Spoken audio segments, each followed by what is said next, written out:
Ki Jai, Shri Nityananda Rama Ki Jai, Gaur Premanandi, Hari Hari Bol.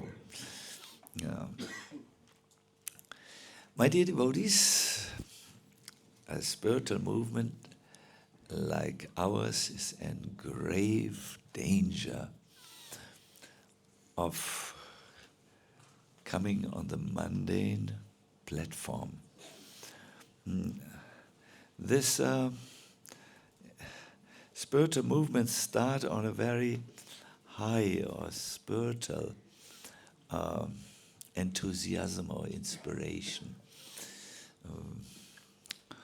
We understand we are part of another world that is much more real or inspiring than the world with which we interact on our day-to-day life. This enthusiasm, this inspiration is so great that when we feel this in our heart, we are ready even to interrupt our studies. I know two of my disciples, Gadadhar, Bhanunandini, they were in the midst of completing their university degrees, but they left it. I asked 3 times, is it a good idea to leave? Yes. Because at the beginning of not only a movement,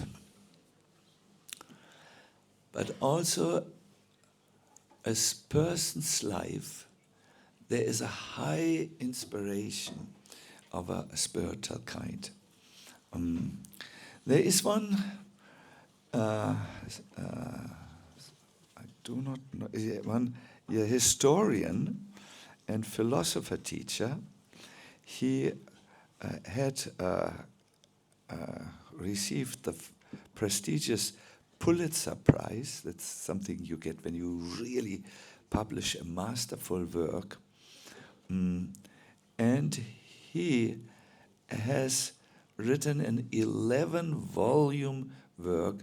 It's called The Story of Civilization, our mankind. It's a major work. I think it was known as to my friend Bhakti Charu Maharaj. And in this work, he starts a religion, I would like also a spiritual movement, starts as a belief. Then it develops into a philosophy. Then it becomes a political convenience. And finally, it degenerates into a ritual. What does he mean? In the beginning, there is a deeply felt belief. It's a personal belief. And the collective experience of the group in which we join, the movement or so on, is confirming that belief in terms of something divine and very sacred. Often there is a revelation. God has appeared to those who practice this spirituality. A spiritual insight is there. And for the individual, there is a profound personal transformation as he enters into this. So early spirituality is typically based on an individual experience and a direct encounter with the mysteries of life and death. Like I do remember one experience which I had. I was in surgery under the surgeon's knife, and during surgery left my body, saw the whole scene from under the ceiling, how they were how the blood was coming in. I don't want to spare you the details. I went through the walls to see in the waiting room whether the devotee was praying as he had promised, or if he was fast asleep. Yes, and then I returned to my body. I saw the film of my life passing by, and in it, suddenly, Krishna.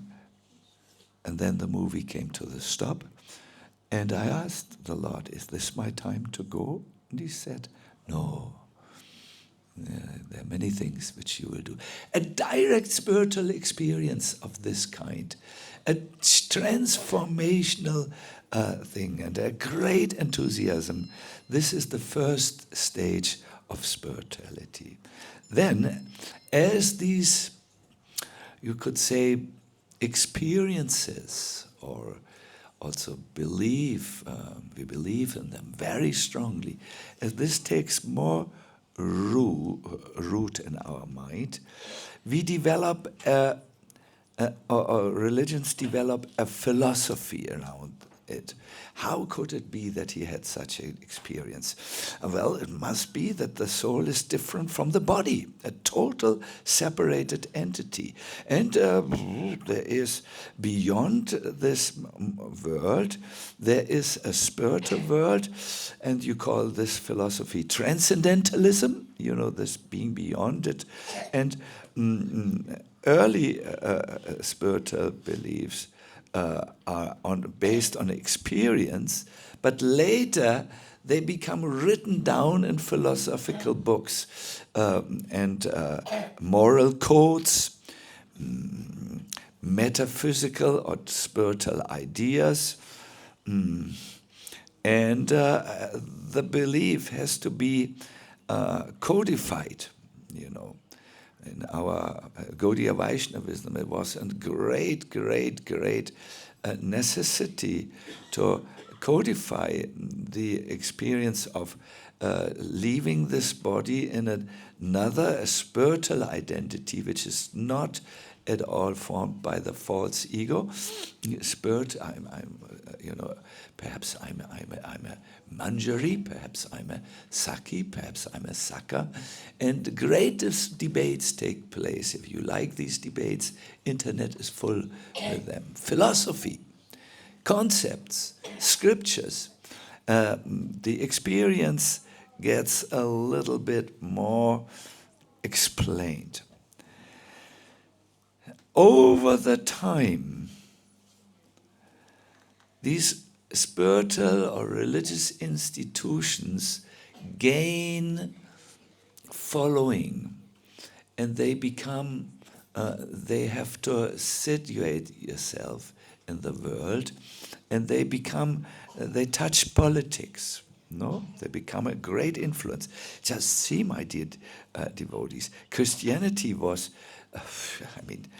the first Christians were thrown by Nero, the Emperor Nero, Roman Emperor Nero, in the Colosseum, either to the gladiators, where they were slaughtered, or to the lions and tigers, or they were burned on stakes. But then later Christianity got so much political influence. Wow! Do you know that the man with the greatest following is the Pope? And it has a political voice. And we see this very much in our Bhaktivedanta manner. There are 80,000 Hindu coming for Jamashtami, and you know, the parliament, what is it called, the British House of Lords, and so on, these political institutions have taken note, and they have understood. We can't go across this, you know, we have to arrange our decisions with these hundred thousands of followers of the Hare Krishna movement, and it becomes a political thing. Prince Charles, now King Charles, gives a recognition to the Avanti schools. Yes.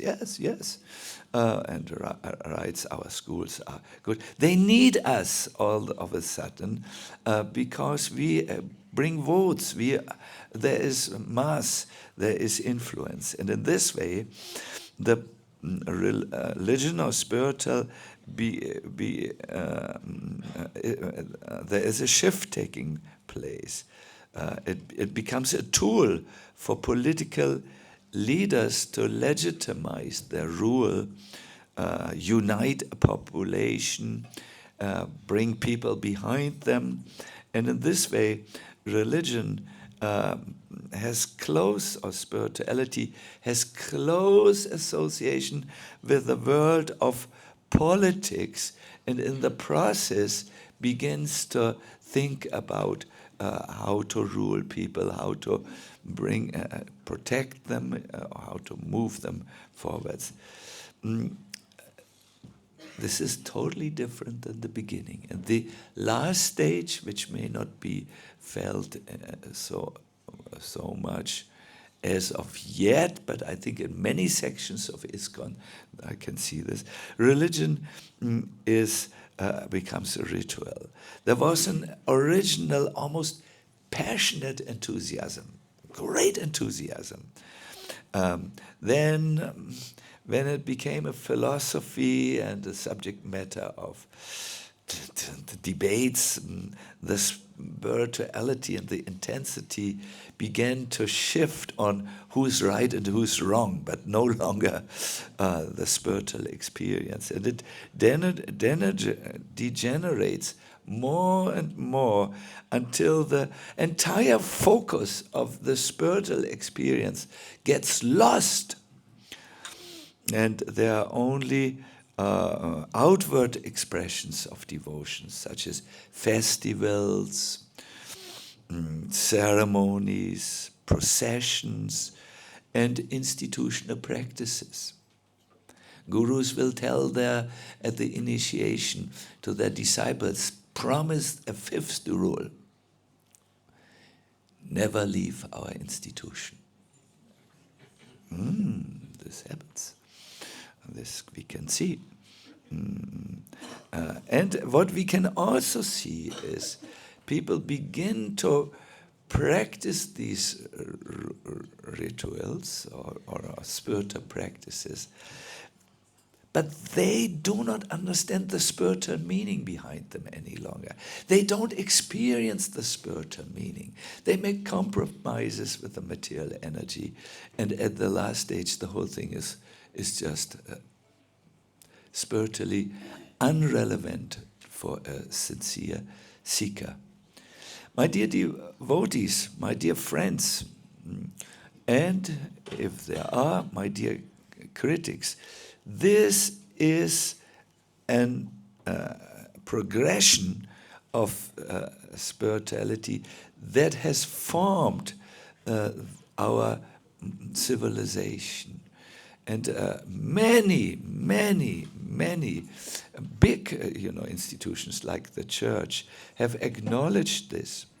I have a friend, he's a little elderly now, a professor of theology, and he has said, Sacinandana Swami, we are struggling in our churches like anything.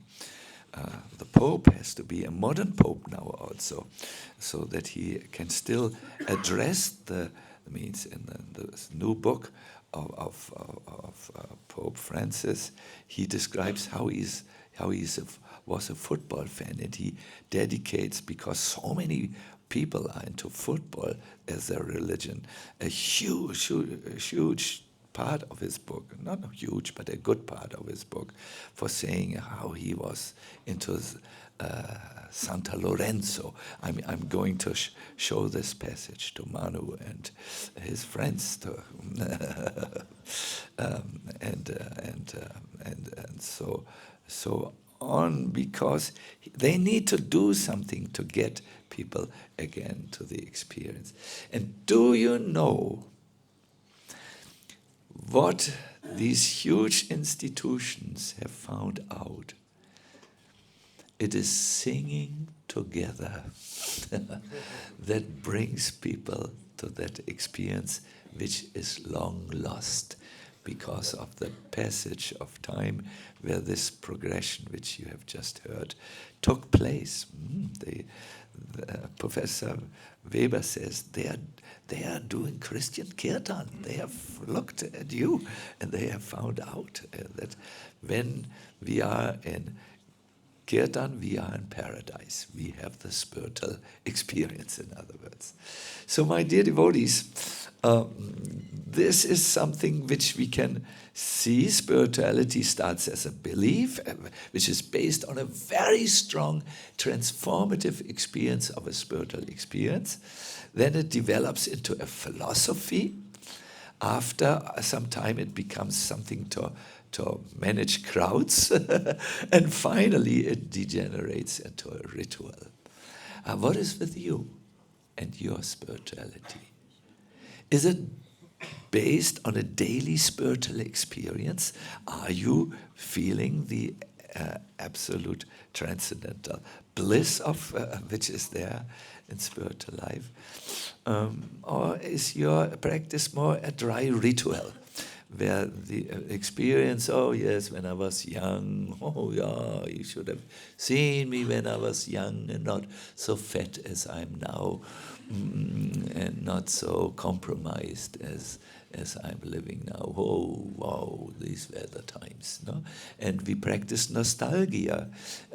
We have gatherings to talk about the times when we were not so materially entangled, you know. What can save us from this progression as individuals? Let us stay as individuals. Who knows what happens to a movement? You know, we pray for the best and so on. My dear devotees, please listen very careful.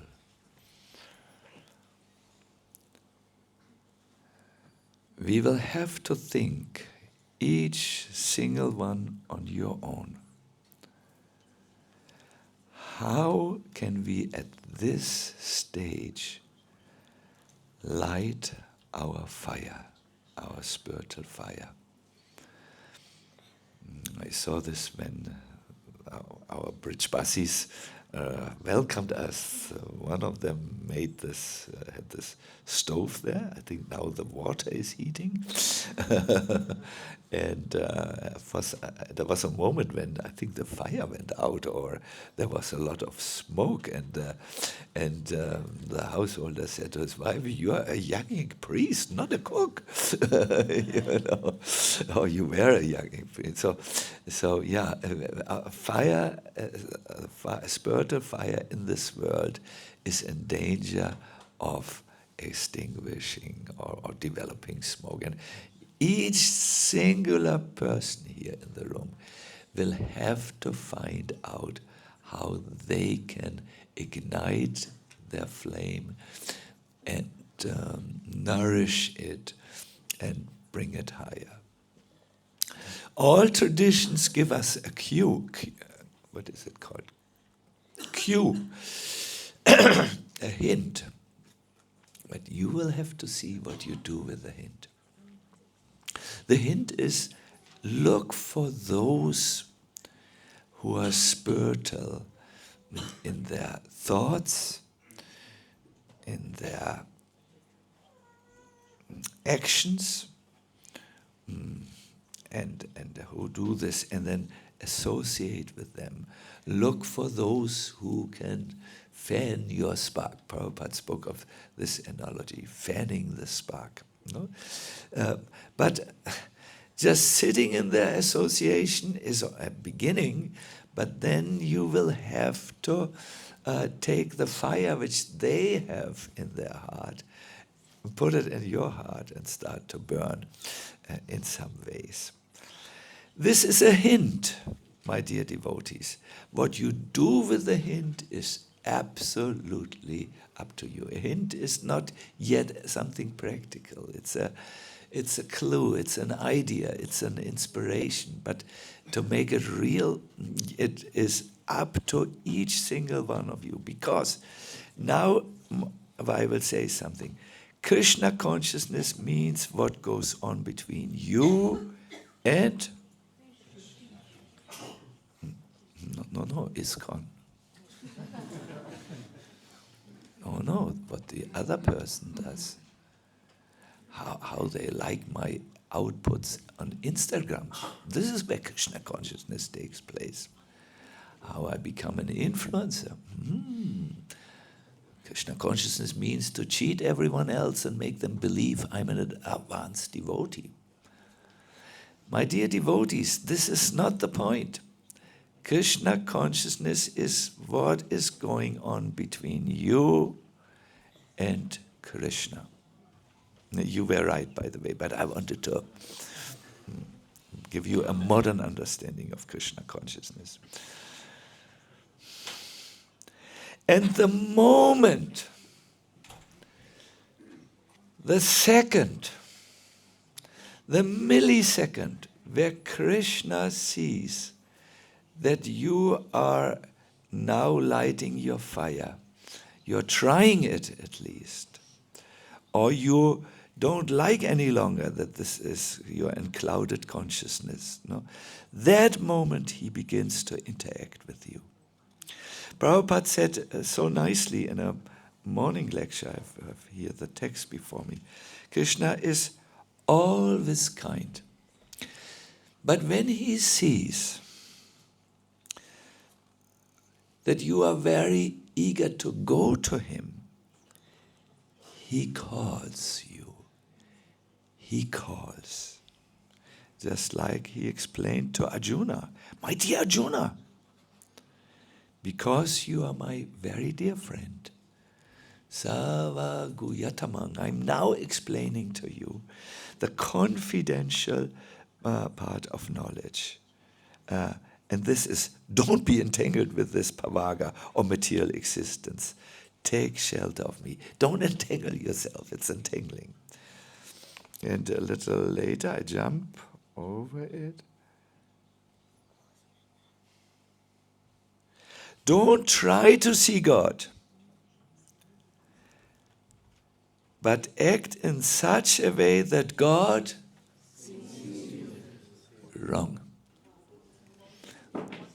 This is not this is what you have heard many times. This is burned into your memory bank. It has a neurological part of explanation. But here in this context, Prabhupada takes the same sentence and says something different. Do you want to hear it? Yes. Oh, thank you. Kannst du mich verstehen eigentlich? Wirklich? Wow. Don't try to see God, but act in such a way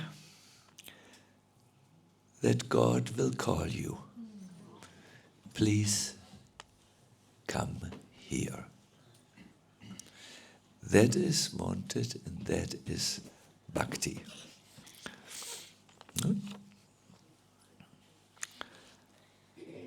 When will the Lord come and call me or you?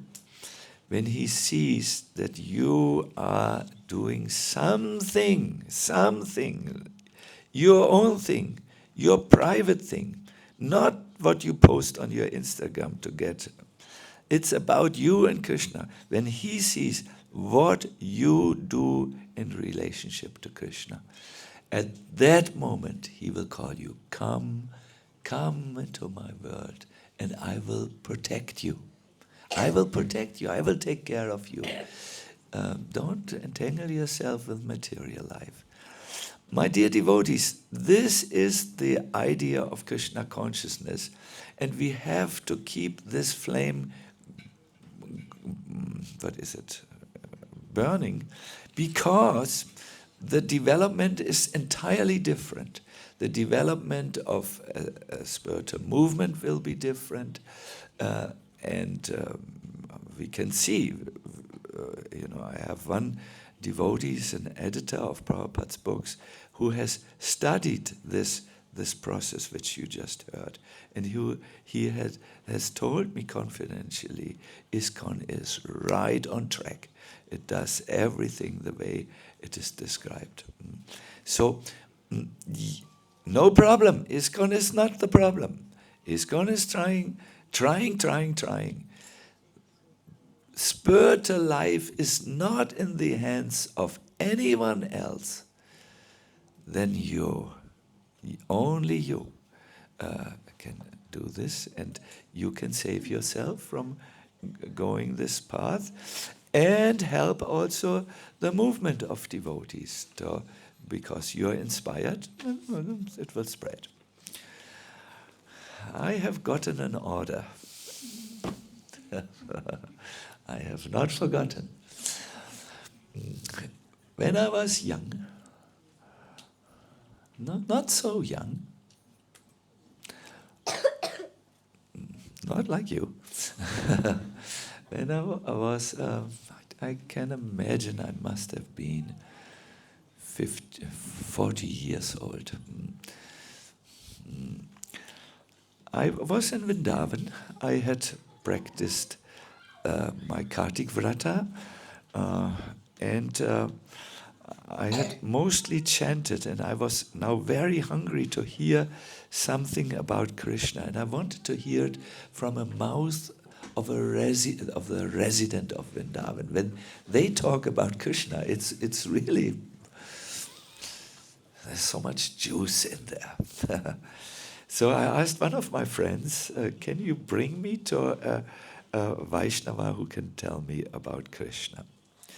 So he said, I try to find one. There's one saint, but I don't know if he's still with us, but we go. So early in the morning, we went into a taxi and we drove to, it's near Ramgarh, where there are some sadhus who maintain a part of the Vrindavan forest that looks exactly like Vrindavan. There are trees, my dear devotees, this big.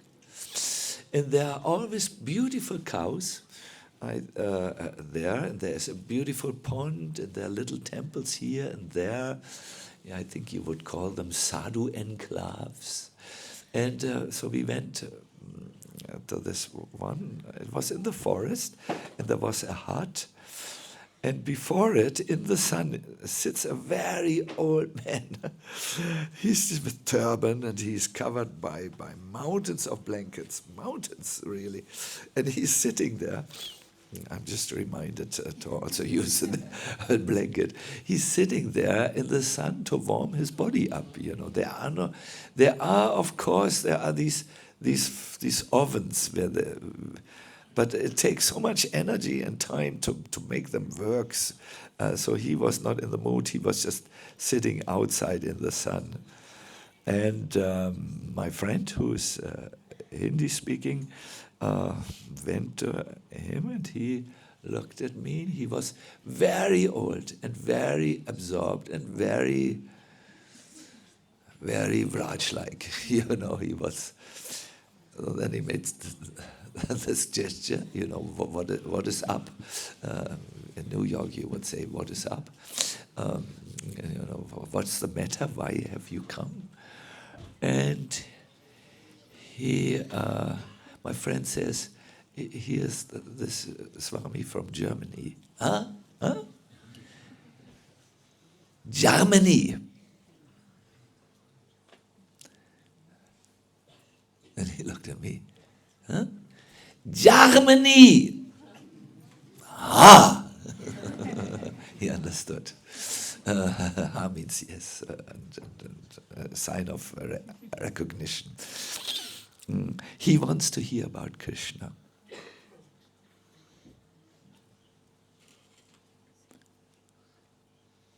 He said in India, turn there, turn there. Very cold. It's very cold here. Then he looked at me and said, come back after an hour. He needed to warm up, he was like very cold. So we came back after an hour. And he says, so you want to hear about Krishna? Then he thought for a moment. Then he explained what I will tell you now. But the way he told it, my dear devotees, I can't tell it the same way. But I try to tell you what he told me. He said, Krishna likes to play. From morning till evening, he just plays. And when he is with his friends, they make some rules. And one is they divide the group of players into two sides, and then they have some running competition or something, and the losing side has to carry the winner side on the shoulder. So they were running and playing and rolling in the dust, and Krishna was shouting in joy. And then his side was losing. So finally, when they had lost fully, they said, okay, now you have to carry the winners. Let's start with Krishna. Krishna, Sridham will go on your shoulders. Krishna said, no. No? No, today I'm a little sleepy. No, but you have to follow the rules. No, said Krishna. Why do you not have to follow the rules? Yeah, I'm the son of the king, Nanda Maharaj. He has just a few more cows than my father. That's not a good reason. So Krishna, you carry. No. Why not? Yeah, I carried the Govardhan hill for all of you. I exerted myself so much, and you did nothing. You were underneath. Today I don't carry. Tomorrow. Krishna, if you don't abide by the rules, you are excluded. We will not play with you. Give us one reason why you should not carry Sridham. Krishna was now getting desperate. Because I'm God. They really started to laugh, and really laugh. Krishna, you make your small mouth, you take very big words in your small mouth. If you are God, then prove it.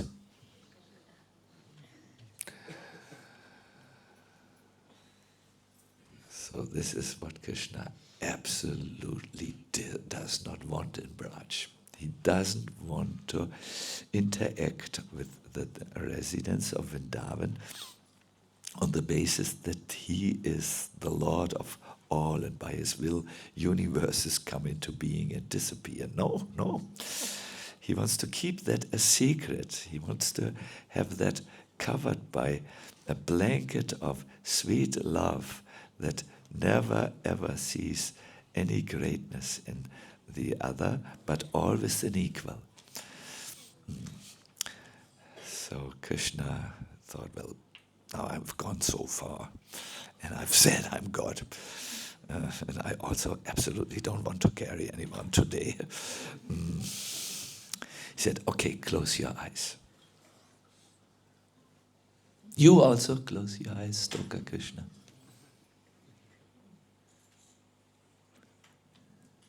Now open your eyes. And when they opened their eyes, Krishna, by his Yogamaya potency, had carried each one, including Stoka Krishna, who wanted to cheat, into the Vaikuntha world, where he where they saw him dressed not as a cowherd boy, but in the dress of the all-powerful Narayan. With chakra, shankha, padma, and what else? Gada. Yes, there was the lotus flower, the chakra, everything was there. And he was worshipped with Vedic hymns. So the little boys, little like these little boys. Wie alt bist du denn nochmal? 9. Ja, das war das. Können wir dich ganz kurz sehen? Steh doch mal auf. Like this, the cowherd boys. Yeah. Good.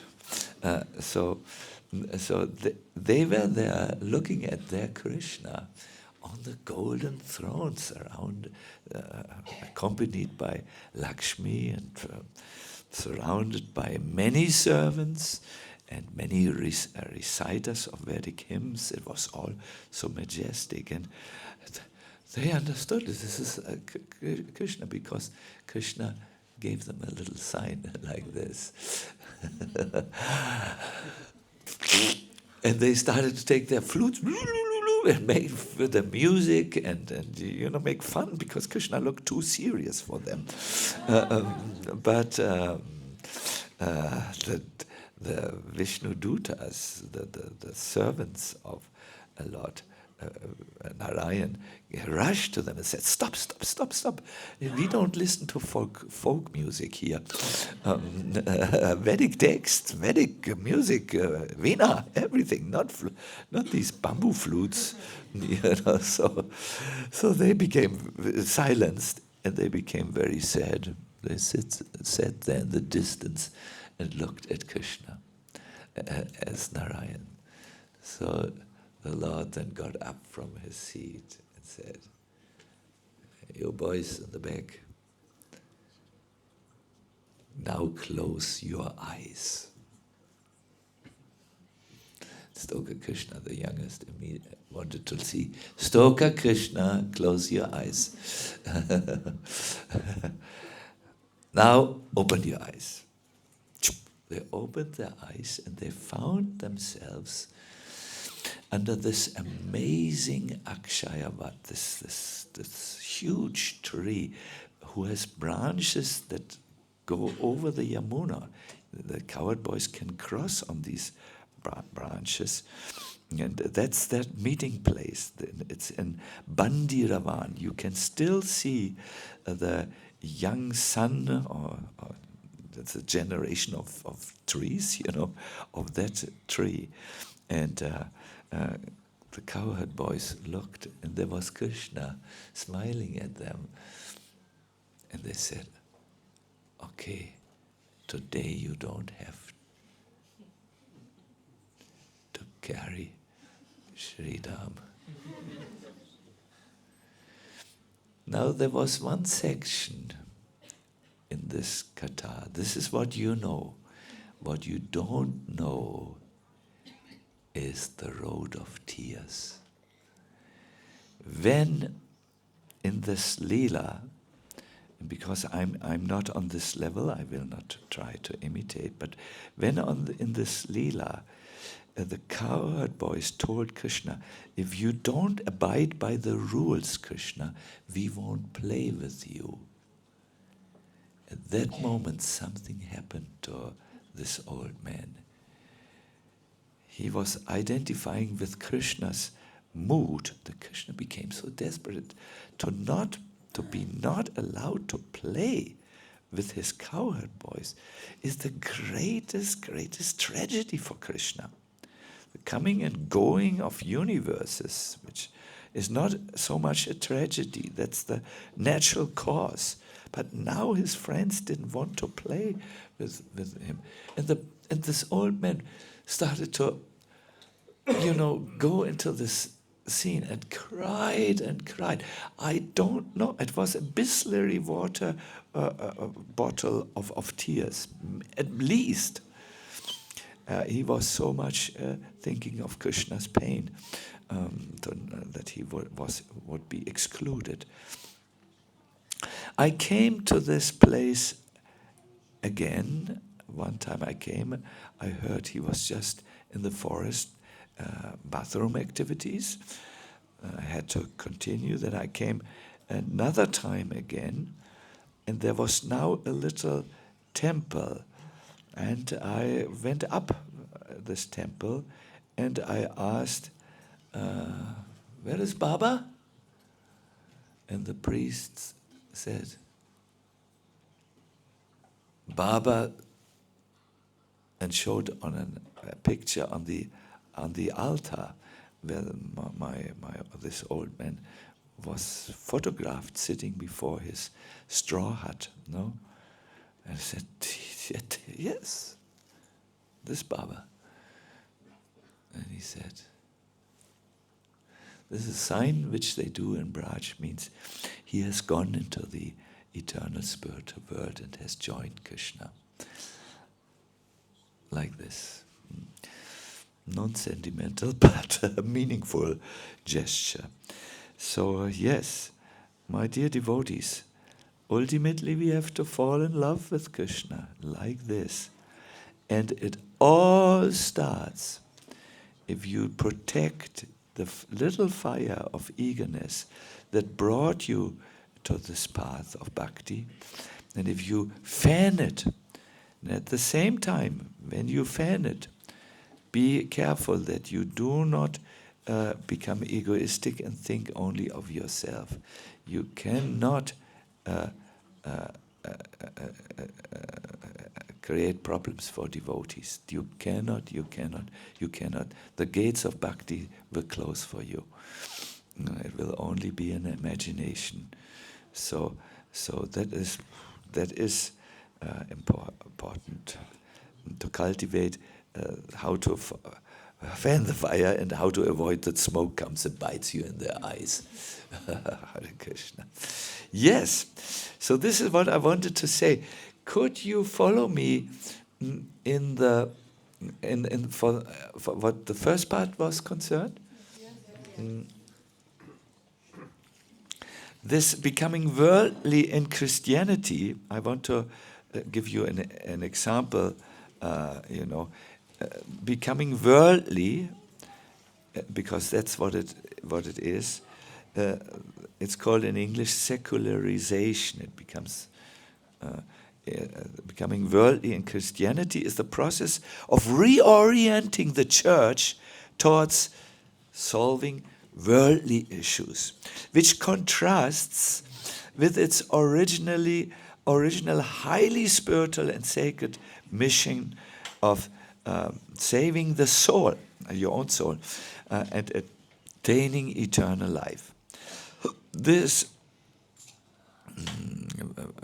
becoming more mundane of the leaders can manifest in engaging in commerce, money, striving for privileges, or I want to also be this or that, also material wealth, or prestigious positions, and then merging with the authority of the state. This is a little bit on this, but protect your fire, my dear devotees. It will extinguish over the years. You will see, as you see when you rejoin, that's all we care about. My own the spiritual progress. I want to make spiritual experiences. I go on pilgrimage. Wow, Vrindavan, woo, and so on and so on. Radhe, everything, and so on. And it is the beginner's enthusiasm. I'm reading, 16 rounds, no problem, for the rest of my life, and sometimes during initiation, there's such an enthusiastic person, beautiful Mataji will say, so what's the 4 rules and regulations? No sex life. And it's not no illegitimate or illicit sex life. No, no, no, no, no, I know what I'm saying. Never ever again.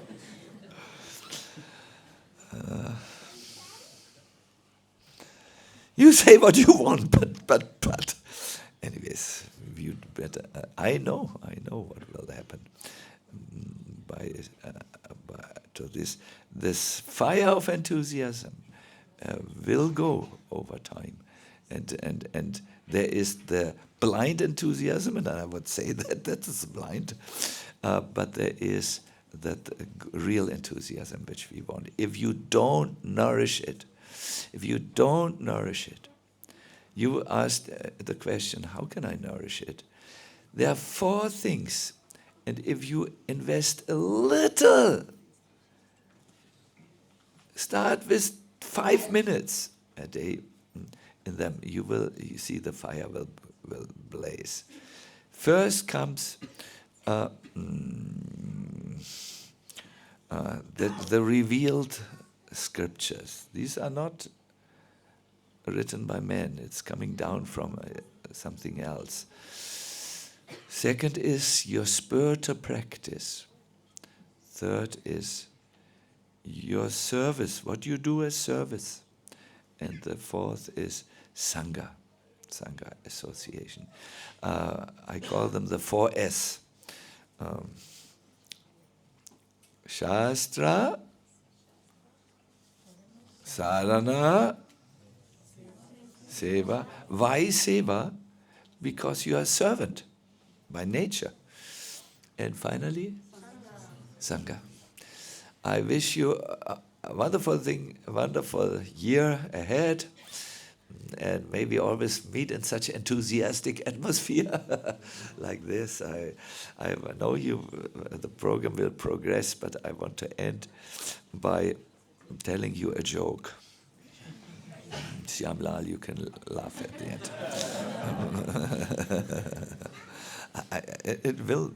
My jokes are not so deftig, we say, so strong. But there was this one donkey. He lived at a farmer's place. He made a lot of donkey activity, and the time came that Jesus needed to go and visit Jerusalem. It would be the last time he would enter there, because he would later be captured by the Romans in Jerusalem. So they needed someone to carry Jesus, and they picked this donkey, and they brought him from the farm, and they brought him into the gates before Jerusalem, and then Jesus was waiting there, and he got on top of the donkey and entered the town. This was a very, very spannungsgeladen, a tense moment. Those who were seeing him as the liberator from the oppressive Roman rule, as their savior, more like a rebel, they were greeting him. There were flowers. There was many people had come together who saw them as their leader, and they were waving him with palm leaves. It was a beautiful scene, I can imagine. There was singing, there was joy, there was, all these wonderful customs which they kept were done, and they were shouting Jai, the equivalent of Jai. I don't know what it is in Hebrew, but Jai, and so the exclamation, glory, glory, glory. So the donkey who had just come from the farm thought, wow, they are worshipping me. Jesus was thinking, I'm just a servant. No one should get so excited about me. But the donkey was thinking, and his ears were, I think, like this, but then they came up, and his tail came up, if that is possible. He began to melodiously acknowledge and greet his people. Yeah, he was very, very inspired. And I pray that that while you worship me, you do this all, and pray all this respect and so on, that I will always remain where I should remain, a servant. And I pray that the donkey mentality, which is certainly there in a conditioned soul, we all crave for admiration as souls, as conditioned souls. I pray that I will always remain in my place and not be like this person that, okay, Shyamlal is not laughing. Maybe you shouldn't laugh at this stage. So yeah. So my point is, I thank you very much for your kindness. I thank you for your affection towards me. You know, who cannot be affected when he sees children waving flags and entering the room, and there is the forest of Vrindavan, and there are great people on the video and all this who could not be affected and grateful. I'm very grateful, but please know I'm your servant. I consider myself, if I can help you in your progressive journey, if I can help you to fan your own spark, by sometimes saying encouraging words and sometimes saying there's room for improvement, then I consider this life of mine, or this what I do in this function, as successful. I genuinely become very happy when I see that you are progressing in your spiritual life. That is the greatest gift you can ever give to me. Thank you very much, and I want to end now here. Maybe I can just quickly go bathroom activities, and then just 30 seconds. No? Please, no one stop me. Thank you. Srila Prabhupada ki, Shishi Goni Tai ki, Go Premanandi, Haribo.